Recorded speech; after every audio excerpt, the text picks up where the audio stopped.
You want a meat treat packed with sweet heat? Well, I've got you covered with this habanero honey beef jerky that everyone's gonna love. So let's get started.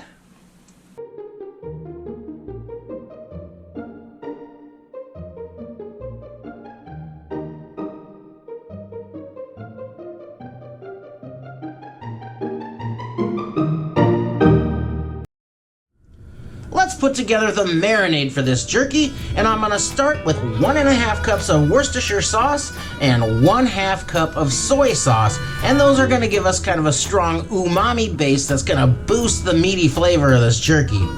Now for some pepper flavor, but not a ton of heat, I'm gonna add in a bottle of hot sauce. Now you use whatever hot sauce you like here, and this is a 5-ounce bottle.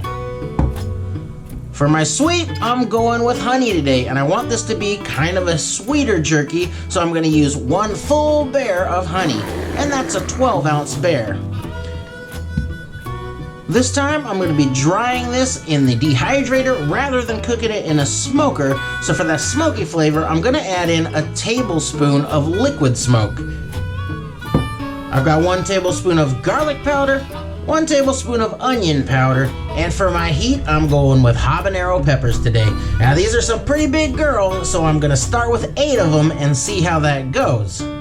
Of course, you go as easy or as hard as you like with the heat. I really don't have a ceiling to my tolerance for spicy food, but I do try and keep in mind other people that I may be sharing this with as I make it. That being said, I do want this one to sting a little. I'm also going to add in some pink curing salt at the rate of 1 gram per pound of meat. Now this is a blend of salt and sodium nitrite that's used in processed meats to kill dangerous bacteria and also preserves color and affects the texture of the meat.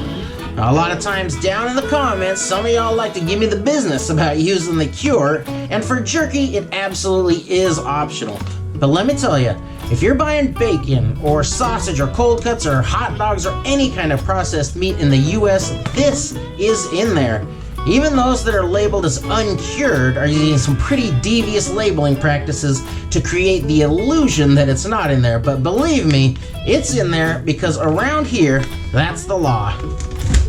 So, now let's get all of this into the blender, wazz that around for a bit, and give it a taste. Just gonna take the stems off of these. The seeds and those veins can stay in there because I want that heat.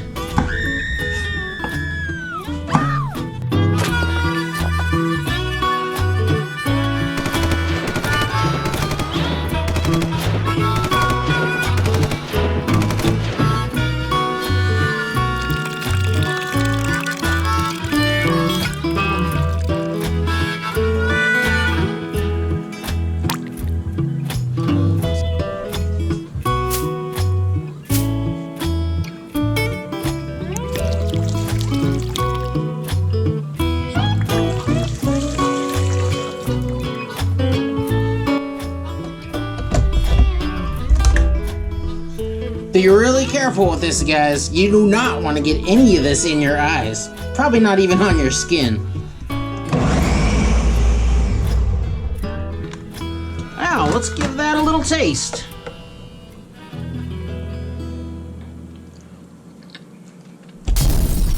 Woo! Oh, yeah. Oh, man.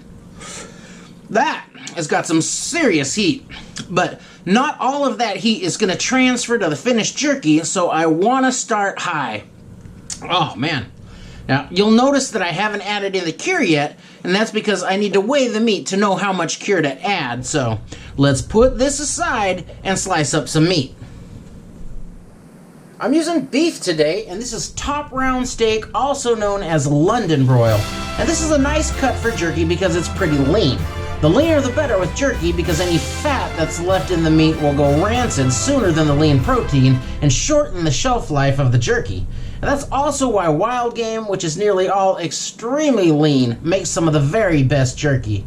So I'm going to trim away any of the fat from the outside and the large pieces that I can see on the inside away. Then we'll get this sliced up and into that marinade. Here's where I can decide whether I want to cut this with the grain or against the grain, and that is going to affect the texture of the finished jerky.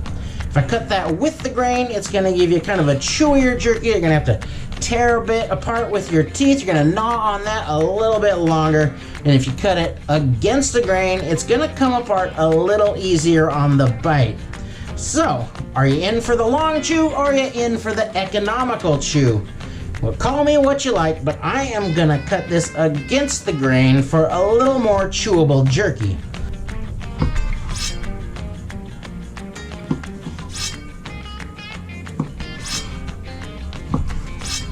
There, you can really see that grain there running across this way. So I'm gonna cut across that.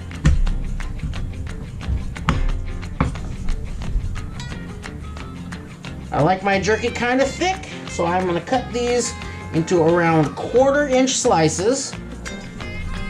And this meat has been hanging out in the freezer for a little while, so it's slightly frozen, and that makes it a little bit easier to slice.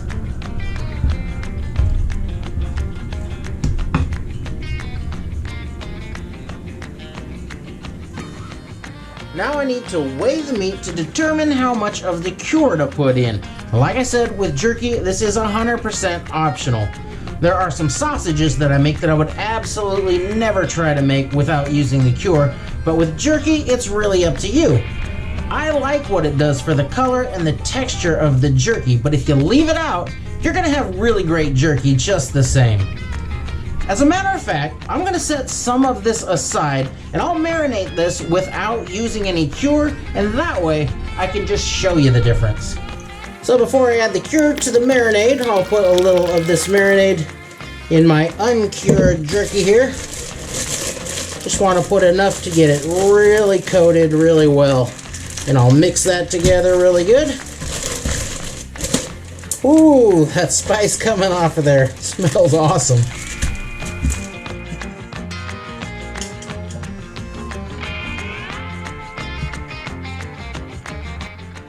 That's 5 pounds of meat, so I'm going to use 5 pounds of cure, and I always weigh the cure.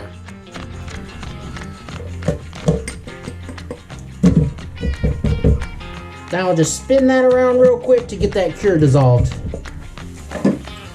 Now I'm going to get this marinade in the meat and mix it around really well.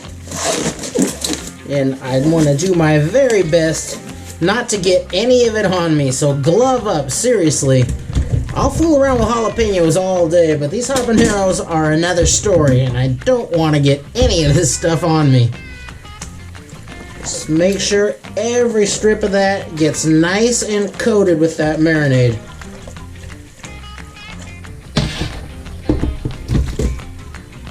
Don't worry about putting too much of this marinade in there. Get it all down in there.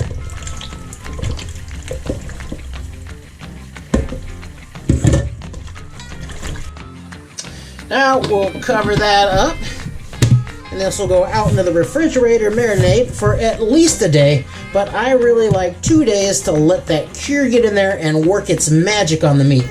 We'll take this little guy and we'll put these both out there, and then at least once I'll go in and I'll stir this all around one more time to make sure we get a nice even marinade. Boom!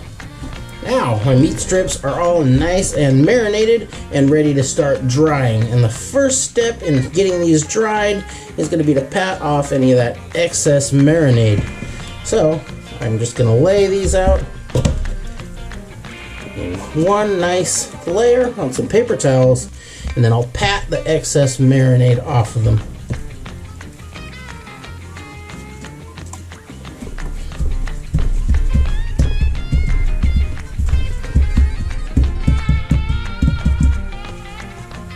That'll do. And now, ready to move these right to the dehydrator racks.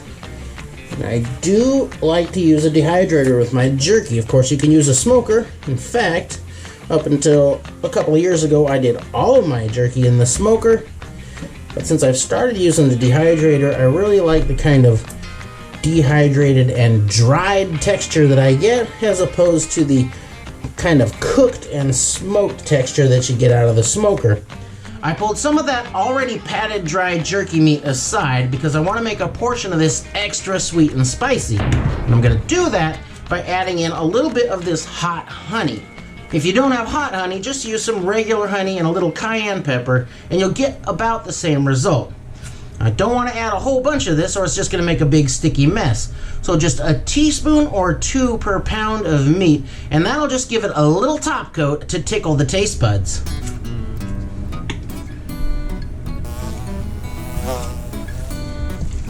Just mix that in really well, just to get a very light sheen on all of that meat.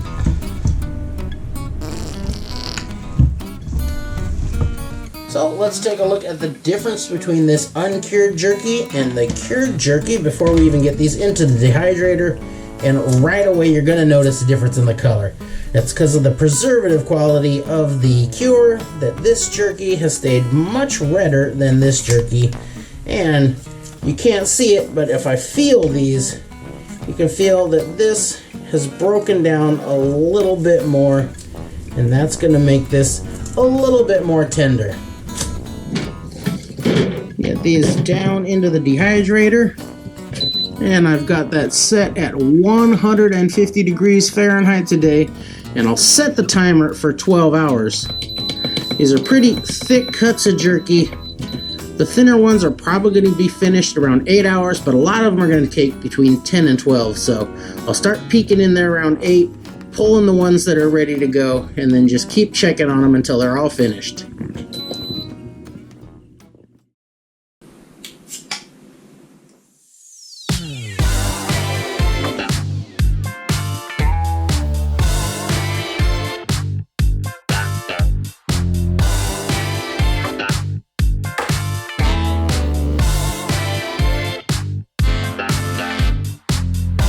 Now let's see how we did, and looking at these, it's quite easy to tell which are the cured jerkies and which is the uncured.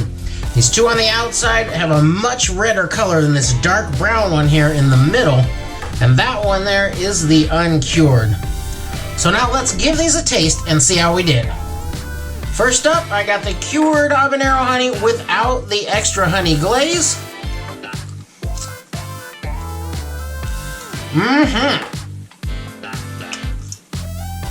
Oh yeah, now that is some great jerky. It's got big flavor, but it doesn't cover up the flavor of the meat, and that's something that's really important to me when I make jerky. The sweetness is subtle, but it's really good, and it's got a really nice burn to it. It's certainly not going to cripple you, but it'll definitely get your attention. Now, the uncured, the same flavor.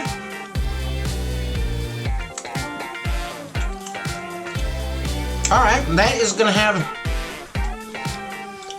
a real similar flavor. It's got, I don't know if it makes sense, but a little more of a cooked beef flavor and texture. Kind of like a pot roast as opposed to a steak. It's a little different, but it's really good too. And now, the extra hot honey glazed habanero sweet heat jerky.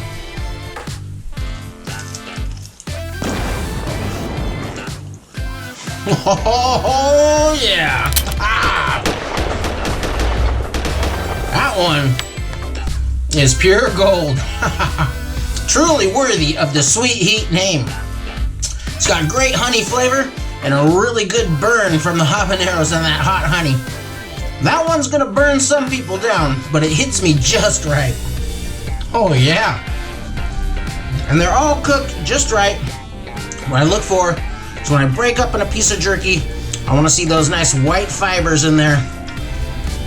That lets me know that it's done just how I like it. Oh yeah. So there are 3 jerky varieties out of 1 batch of marinade. All of them are delicious, so pick your favorite or make a ball and get your chew on. Thanks for watching.